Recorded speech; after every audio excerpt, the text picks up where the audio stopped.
হুয়ের তথ্য অনুযায়ী 15 থেকে 49 বছর বয়সীদের মধ্যে 50 কোটি মানুষ বিভিন্ন যৌন রোগে আক্রান্ত।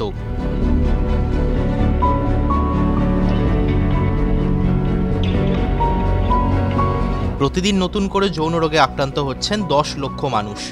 কেবল এইডস নয়, পাবলিক লাইস, ক্ল্যামেডিয়া, গনোরিয়া, সিফিলিস জাতীয় যৌন রোগে আক্রান্ত হচ্ছেন মানুষ। এইসব রোগে আক্রান্ত হলে প্রাথমিক লক্ষণগুলো জেনে রাখা খুবই প্রয়োজন রোগগুলি সম্বন্ধে সচেতনতারও। বিশেষ করে যারা যৌনতায় সক্রিয় তাদের জানা দরকার রোগের লক্ষণগুলি। যৌনাঙ্গের চারপাশে চুলকানি ও জ্বালাভাব, মিলনের সময় ব্যথার অনুভূতি, যোনি থেকে দুর্গন্ধযুক্ত ও অস্বাভাবিক তরল স্রাব, ঋতুস্রাবের রং পরিবর্তন হওয়া, মূত্রনালীর সংক্রমণ, এগুলি মূলত কোনো না কোনো যৌন রোগের লক্ষণ হতে পারে।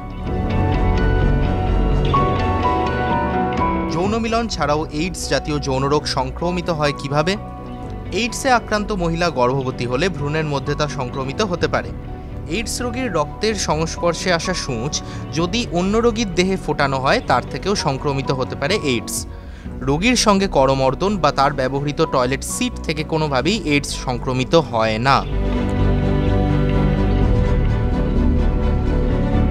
সিফিলিস ও হার্পিস জাতীয় যৌন রোগ ওরাল কিংবা অ্যানাল সেক্সে সংক্রমিত হয়। এই ধরনের রোগীর সঙ্গে ঘন চুম্বন, তাদের ব্যবহৃত জলের বোতল ও লিপ বাম থেকেও ছড়িয়ে পড়তে পারে রোগ।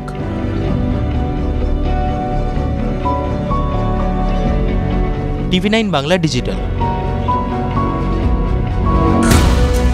জল, জঙ্গল, পাহাড়, গ্রাম, জেলা, শহর, জমি অধিগ্রহণ থেকে জমি মাফিয়া, দিকে দিকে আমাদের ক্যামেরা। চারপাশে ঘটে যাওয়া ঘটনা থেকে আমরা তৈরি করছি বিশেষ চিত্রদলিল। মানুষের সঙ্গে আমি শুভজিৎ।